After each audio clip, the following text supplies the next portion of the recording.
Hello guys, আজকে আমি চলে এসেছি আর একটা নতুন রেসিপি নিয়ে, নবরত্ন। চলুন শুরু করা যাক। নবরত্ন রান্না করার জন্য আমি এখানে নিয়েছি গাজর, যেটাকে আমি লম্বা লম্বা করে কেটেছি। নিয়েছি ফুলকপি, ক্যাপসিকাম একটু বড় করে কেটেছি, বিনস লম্বা লম্বা করে কেটে নিয়েছি, আলুটাকেও লম্বা করে কেটেছি।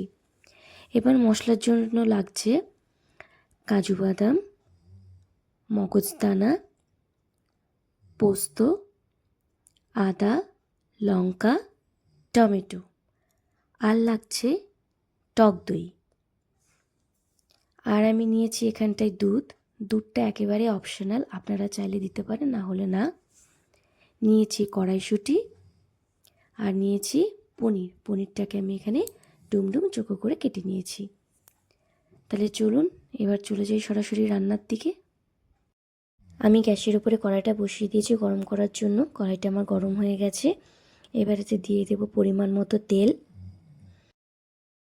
এবার এই তেলের মধ্যে দিয়ে দেবো সামান্য ঘিয়ের সাথে তেলটা মিশে একটা সুন্দর গন্ধ বেরোবে, একটা সুন্দর ফ্লেভার দেবে। এবার এটা গরম হবে। গরম হয়ে গেলে আমি একে একে সমস্ত সবজিগুলোকে ভেজে নেব।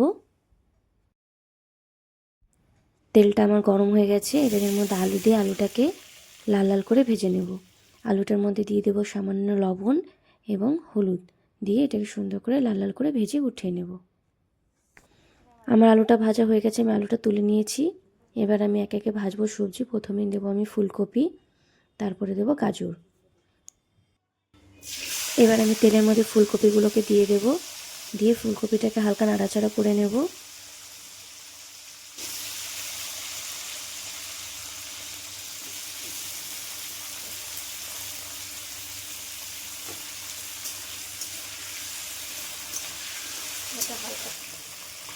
ফুলকপিটা আমার হালকা ভাজা হয়ে গেছে। এর মধ্যে দিয়ে দেবো গাজর আর দেবো এখানে বিনস। দিয়ে এটাকে আমি আবার হালকা করে ভালো করে ভেজে নেব।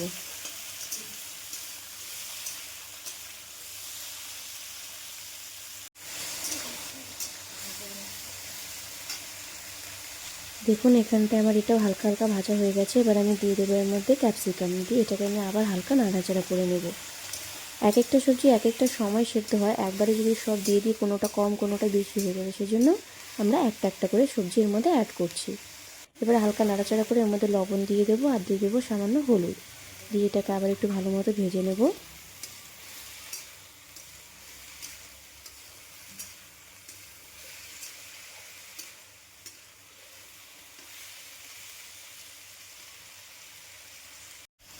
দেখুন এটাকে আমরা হালকা ভেজে নিয়েছি। এবার এর মধ্যে দিয়ে দেবো আমরা কড়াইশুঁটি। এবার কড়াইশুঁটিটা দেওয়া হয়ে গেলেই এবার এটাকে আমরা সুন্দর করে লাল লাল করে ভেজে তুলে নেব।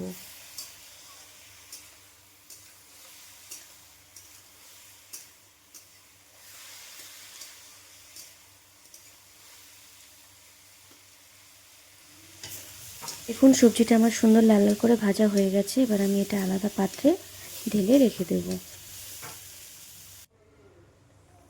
এবার কড়াইয়ের মধ্যে একটু তেল দিয়ে তার মধ্যে আমরা পনিরটাকে হালকা করে ভেজে তুলে নেব।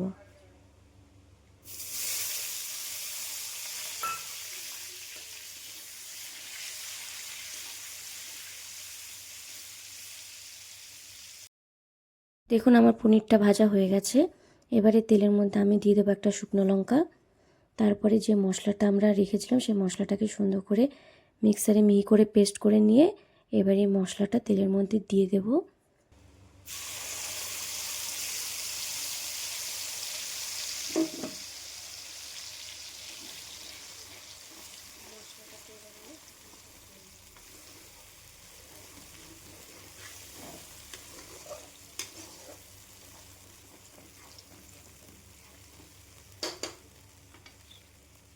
এবার এর মধ্যে দিয়ে দেবো স্বাদ মতো নুন এবং দিয়ে দেবো পরিমাণ মতো হলুদ।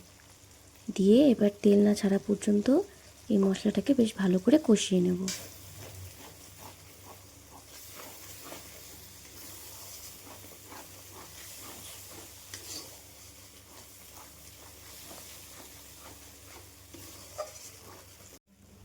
দেখুন আমার মশলাটা সুন্দর করে কষানো হয়ে গেছে। এবার এর মধ্যে দিয়ে দেবো আমরা টক দই। টক দই দিয়ে মশলাটাকে আমি আবার একটু ভালো মতো কষিয়ে নেব।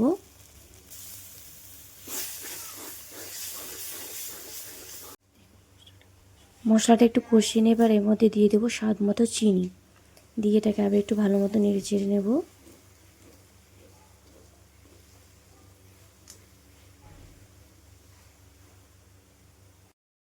দেখুন মশলাটা আমার সুন্দর মতো কষানো হয়ে গেছে। এবার এর মধ্যে দিয়ে দেবো পরিমাণ মতো দুধ, দিয়ে এটাকে একটু ভালো করে নেড়ে চেড়ে নেব।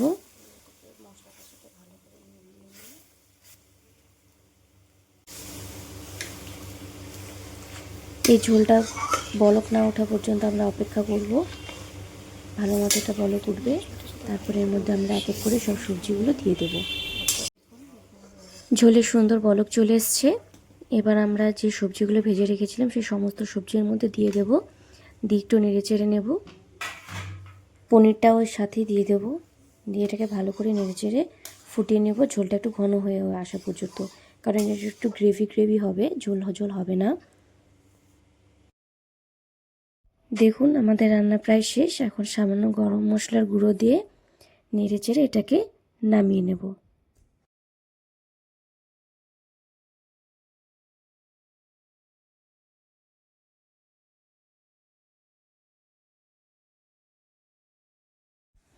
আমাদের রান্নাটা হয়ে গেছে। দেখুন আপনারা বাড়িতে সকলে ট্রাই করবেন, কেমন লেগেছে সেটা অবশ্যই আমাকে কমেন্ট করে জানাবেন। আজকের মতো এখানেই, tata, bye bye, like and subscribe. সবাই কিন্তু অবশ্যই বাড়িতে ট্রাই করবেন, ঠিক আছে? টাটা।